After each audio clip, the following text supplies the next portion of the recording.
ఎక్కడికి పోయాయో అర్థం కావట్లేదు. పరిస్థితి ఎంత దారుణంగా ఉందంటే ఈరోజు మహిళల మీదే దాడులు జరిగేలా.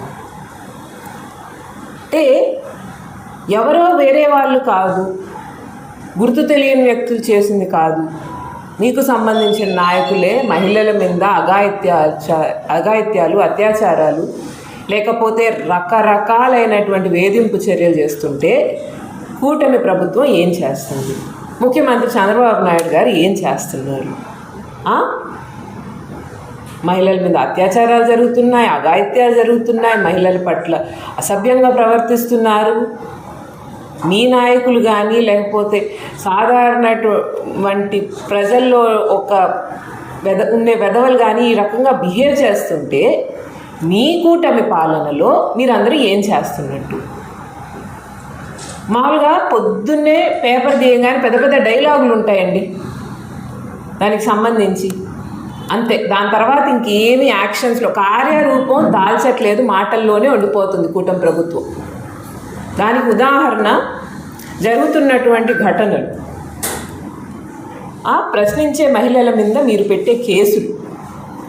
ఆడవాళ్ళు మిమ్మల్ని ప్రశ్నిస్తే వాళ్ళ మీద కేసులు పెట్టండి, వాళ్ళ మీద దాడులు చేయండి, వాళ్ళని అబద్ధాలు కోరులు చేయండి, రకరకాలుగా వాళ్ళని వేధించండి. వాళ్ళు బాబోయ్ మా కేసు తప్పు అని వాళ్ళే వెనక్కి తీసుకునేంత వరకు పోలీసులు కానీ అధికారులు కానీ ప్రభుత్వం కానీ వాళ్ళు వేధించండి. ఇది కదా కూటమి ప్రభుత్వం చేస్తుంది. స్టార్టింగ్ నుంచి ఇంతే కదా. తప్పు చేసిన వాడిని శిక్షించాలన్నటువంటి ఆలోచన పూర్తిగా లేదు.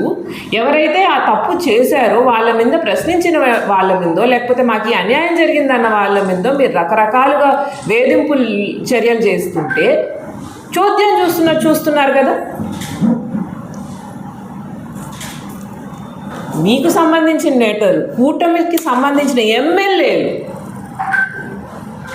ఏదో చిన్న చిన్న నాయకులు వాళ్ళ గురించి కాదు, ఎమ్మెల్యేలు డైరెక్ట్గా దొరికిపోతుంటే కూడా ఏమీ పట్టనట్టు ఏదో చేశామంటే ముక్తసరిగా ఏదో ఒక స్టేట్మెంట్ ఇచ్చాము, లేకపోతే ఆ రోజు మాట్లాడాలనుకునేవి ఒక 4 మాటలు మాట్లాడేశాము అని అనుకొని మీ పాటికి మీరు మళ్ళీ మీ పనుల్లో, మీ ఆటపాటల్లో, లేకపోతే మీ సంబరాల్లో మీరు మునిగి తేలుతుంటారు. సాధారణ ప్రజల పరిస్థితి ఏంటంటే, మహిళల పరిస్థితి ఏంటి ఆంధ్ర రాష్ట్రంలో? మీకు సంబంధించినటువంటి రైల్వే కోడూరుకి సంబంధించినటువంటి అరవ శ్రీధర్ ఎమ్మెల్యే, దానికి సంబంధించి ఎన్ని నెలలైందండి కేసు బయటకు వచ్చి, ఆధారాలతో సహా ఆ మహిళ బయటకు వచ్చి ఈ రకంగా నా మీద అఘాయిత్యం జరిగింది, నన్ను వేధించారు అని చెప్పి ఆ మహిళే బయటకు వచ్చి మీ మీద ఫిర్యాదు ఇచ్చింది. ఇచ్చిన తర్వాత ఆ బాధిత మహిళ మీ ఆధారాలతో పాటు బయటకు వస్తే పవన్ కళ్యాణ్ ఏమన్నారు? సరే, ఇది మేము విచారిస్తాము, ఎవరు నిజమో ఎవరు అబద్ధమో విచారించేంత వరకు ఇతను అంటే ఎమ్మెల్యే అరవ శ్రీధర్ ఏ రకమైనటువంటి కార్యక్రమాల్లో, పార్టీకి సంబంధించిన కార్యక్రమాల్లో పాల్గొనడానికి లేదు అని చెప్పి విచారిస్తూనే ఉన్నారు. దాన్ని అది అంతులేని కథ అనమాట. ఒక మాట అనేస్తే అది అయిపోద్ది. ఇప్పుడు నేను అరవ శ్రీధర్ని వెనకేసుకొని రావడమో లేకపోతే ఇంకోటి చేస్తే అది అనవసరమైన కాంట్రవర్సీ. నేనేం చేస్తాను? నేను విచారిస్తా. ఎన్ని రోజులు? దానికి ఏం టైం పీరియడ్ లేదనమాట. నాకు తోచినంత వరకు విచారిస్తూనే ఉంటాను. ఇప్పుడు ఫిర్యాదు చేసింది కేవలం పవన్ కళ్యాణ్కో లేకపోతే ప్రభుత్వానికో కాదు కదా, పోలీసులకు ఫిర్యాదు ఇచ్చారు కదా. పోలీసులు దాని మీద విచారణ చేపట్టారా? ఏం విచారణ చేపట్టారు? దానికి సంబంధించి ఎంతవరకు కేసు తెలియనట్టు? ఏమన్నా దాని గురించి మాట్లాడే పరిస్థితి ఉందా? పోలీసులు కనీసం కూటమి పాలనలో వాళ్ళ విధులు వాళ్ళు నిర్వర్తించేటువంటి పరిస్థితి కూడా లేదండి. వాళ్ళు చెయ్యట్లేదు, చెయ్యాలన్న ఆలోచన కూడా వాళ్ళకి లేదు. కనిపించిపోతుంది కదా.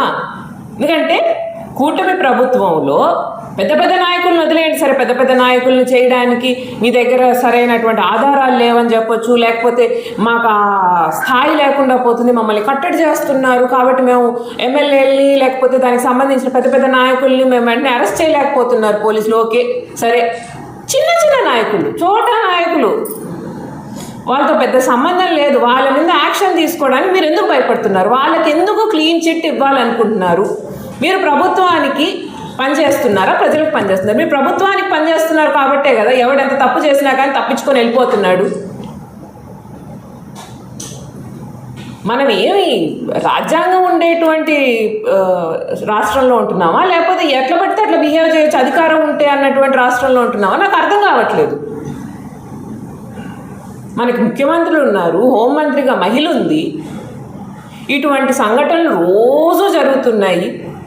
కోవిడ్ వచ్చినప్పుడు కోవిడ్ లేని ఇల్లు లేదు, న్యూ నార్మల్ కోవిడ్ ఎలాగో ఇప్పుడు ఆంధ్రప్రదేశ్లో అత్యాచారం లేనటువంటి జిల్లా కానీ రాష్ట్రం కానీ గ్రామం కానీ లేకుండా పోతుంది. New normal. పాపం జనాలకు కూడా నెమ్మదిగా అలవాటు అవుతుంది. మహిళలే ఎక్కడికైనా వెళ్ళాలన్నా ఏదైనా చేయాలన్నా జాగ్రత్తలు తీసుకునే పరిస్థితి. ఎందుకు? ఈరోజు జరిగినటువంటి ఇన్సిడెంట్ సిగ్గుపడాలండి. కూటమి ప్రభుత్వం కానీ పోలీసులు కానీ ముఖ్యమంత్రి చంద్రబాబు నాయుడు గారు ఏవైతే మాటలు చెప్పారో అవి కోటలు దాటుతున్నాయి. ఆచరణలోకి వచ్చేందుకు కనిపించట్లే ఎక్కడ అసలు ఆయన ఆచరణ చేసేలాగా. కనుచూపు మేరలో ఆయన మాటలకి ఆయన చేష్టలకి సంబంధమే లేకుండా పోయింది. ఆయన అరవ శ్రీధర్ అనేటువంటి వ్యక్తి మీద కంప్లైంట్ ఇచ్చినటువంటి మహిళ మీద దాడి జరిగితే దాడికి సంబంధించి మీరు ఏ రకమైన యాక్షన్ తీసుకున్నారని, దాడి ఎప్పుడు జరిగిందని, నిన్న జరిగింది కదా దాడి. ఎక్కడ జరిగింది? ఏమన్నా ఊరవతలు జరిగిందో మాకు తెలియదో, లేకపోతే మాకు సంబంధం లేదో, మేము ఏమైనా చేయలేము అని కాదు. పట్టపగలు నడి రోడ్డు మీద జనాలందరి మధ్యలో ఒక మహిళ మీద దాడి జరిగితే ప్రభుత్వం ఏం చేస్తుంది, పోలీసులు ఏం చేస్తున్నారు, అధికారులు ఏం చేస్తున్నారు? పడుకొని ఉన్నారా, లేచున్నారా? అసలు మీరు మీ పనులు మీరు చేసుకొని వెళ్ళిపోతే సరిపోతుంది అనుకుంటున్నారా? లేకపోతే మహిళలే కదా ఏముంది మేము చేయకపోయినా కానీ చెల్లుబాటు అయిపోతుంది అనుకున్నారా? ఈ మహిళలు అంటే అంత అశ్రద్ధ, అంత అజాగ్రత్తగా ప్రవర్తిస్తారా? ఆ మహిళ అరవ శ్రీధర్ గారి మీద మళ్ళీ మళ్ళీ కూడా ఫిర్యాదులు ఇచ్చింది, పోలీసులకి ఇచ్చింది ఫిర్యాదు. టీడీపీ నాయకులు ప్రజా దర్బార్ పెడితే అక్కడికి వెళ్ళి ఫిర్యాదు ఇచ్చింది. అక్కడికి వెళ్తే ఏమంటారు? పోలీసులకి వెళ్ళి చెప్పుకోమంటారు, పోలీసులతో మాట్లాడమంటారు. పోలీసుల దగ్గరికి వెళ్తే వాళ్ళు ఏమో విచారిస్తున్నామంటారు. ఏం ఆటలుగా ఉందా? నిజంగా న్యాయం చెయ్యాలి అని అనుకుంటే ఉన్న ఆధారాలు సరిపోవా? ఆ రోజు అక్కడ అందరి మధ్యలో జరిగినటువంటిది మేము కూడా కొంత ఎంక్వైరీ చేసాం. మాకు వచ్చినటువంటి తెలిసినటువంటి న్యూస్ ఏంటంటే అక్కడ ఏదైతే మీరు అన్నారో అరవ శ్రీధర్ ఇంకా అధికారిక ప్రోగ్రాముల మీద పాల్గొనకూడదు అని అన్నారో, అధికారిక ప్రోగ్రాం గురించే ఆ గాంధీ బొమ్మ దగ్గరికి వెళ్ళారు ఎమ్మెల్యే. మరి అది కేవలం స్టేట్మెంట్ ఇచ్చి పవన్ కళ్యాణ్ సరే, ఇక్కడ పాపం ఆ మహిళ బయటికి, అంటే తప్పు చేసిన వాడు ఎక్కడికైనా వెళ్ళొచ్చు, అతనికి ఏమి శిక్ష ఉండదు, అతనికి ఏమి ఈ లిమిటేషన్స్ ఉండవు. పాపం ఆ అమ్మాయి ఆడపడి బయటకు వచ్చి పాపం బిడ్డకు ఆకలంటే ఒక షాప్కి వెళ్ళి ఏదో వస్తువు కొనుక్కుంటుంటే ఆమెను దాడి చేస్తారా? ఆమెకు సంబంధించిన వాళ్ళ మీద దాడి చేస్తారా? దానికి సంబంధించిన వీడియో క్లిప్పింగ్ కూడా ఉంది.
ఆ మహిళ ఒక పక్క వాళ్ళ కళ్ళ ముందు ఘటన జరిగింది, అంటే పోలీసుల కళ్ళ ముందే ఘటన అనేది జరిగింది.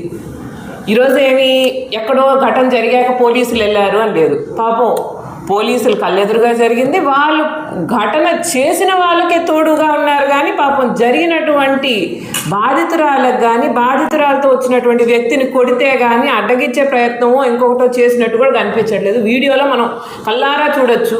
ఆ మహిళ మమ్మల్ని ఇలా చేశారు అని అంటే దాని గురించి కనీసం మాట్లాడకుండా లేకపోతే ఇంకొక ఇది చేయకుండా పోలీస్ స్టేషన్కి వెళ్ళి కంప్లైంట్ ఇచ్చుకోమంటారా?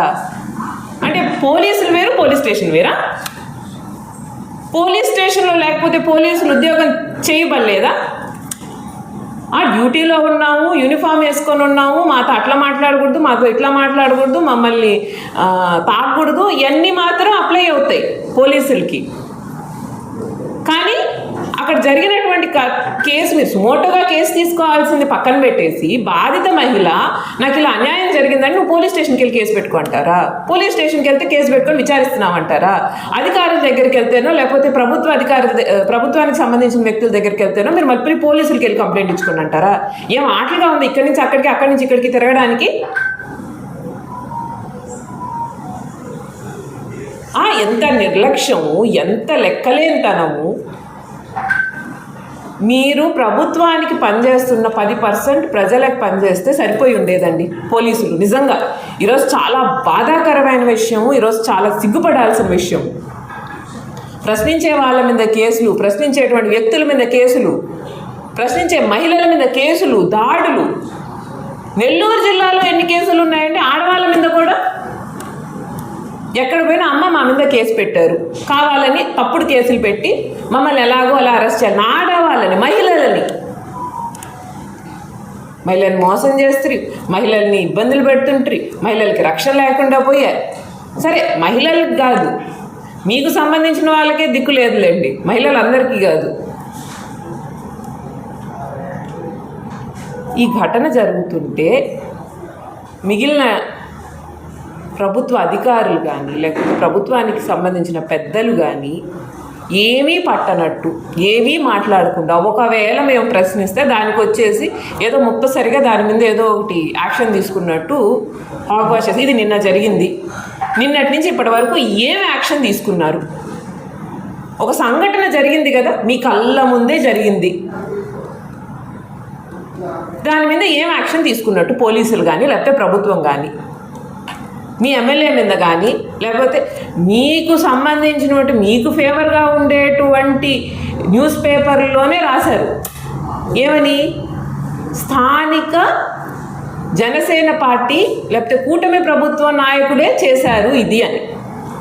మేము కాదు, మీకు సంబంధించిన వాళ్ళు రాస్తే కూడా మీరు ఏ రకమైన యాక్షన్ తీసుకోకుండా గమ్ముకున్నారు. పోలీసులు కానీ లేకపోతే ప్రభుత్వం కానీ నేరస్తులని తప్పించాలని చూసినప్పుడు నేరాలు ఇంకా పెరిగిపోతాయి. ప్రతి ఒక్కరికి ఏమనిపిస్తుంది, మేము నేరం చేస్తే ప్రభుత్వం చెడ్డవుతుంది కాబట్టి ప్రభుత్వం మమ్మల్ని వెనకేసుకొస్తుంది అనేటువంటి భావన కలుగుతుంది. దానికి ఉదాహరణగానే ఇంకొక ఇన్సిడెంట్, మాచర్లలో ఒక ప్రభుత్వ ఉద్యోగి, ఆ ప్రభుత్వ ఉద్యోగి సత్తెనపల్లికి సంబంధించినటువంటి ప్రభుత్వ ఉద్యోగి, బయట వాళ్ళని మహిళలు వదిలేయండి, అందరూ ప్రభుత్వ ఉద్యోగులకు కూడా ఏమీ మీరు చేసింది ఏం లేదు, కనీసం రక్షణ కల్పించలేకపోతున్నారు. సిగ్గుపడండి. ఆ మహిళ పాపం సత్తెనపల్లికి సంబంధించి ఉంటే మాచర్ల నుంచి అక్కడికి వెళ్ళాలనుకుంటే గుడ్ ఫ్రైడేకి ఒంటరి మహిళ పాపం వాళ్ళ అక్క బిడ్డను దత్తత తీసుకొని ఒంటరిగానే జీవనం సాగిస్తున్నారు. ఒంటరి మహిళ ప్రభుత్వ ఉద్యోగి. అక్కడి నుంచి ఆ మహిళ సత్తెనపల్లికి వెళ్తున్నారు అని అంటే ఏమి ఏదో కష్టపడో లేకపోతే ఆమెను ట్రిక్ చేసో ట్రాప్ చేసుకో అప్రమత్తంగా లేకపోతేనే జరిగిన ఇన్సిడెంట్ కాదు. తలుపులు తట్టుకొని మరి లోపలికి వచ్చి ఆ మహిళ మీద అఘాయిత్యం చేస్తారా? ఆ తలుపులు తట్టి లోపలికి వచ్చి కత్తి చూపించి ఆ మహిళని రకరకాలుగా హింసించి వేధించి ఇప్పుడు ఆమె పరిస్థితి చూడండి, ఇంత ఘోరంగా ఉంది.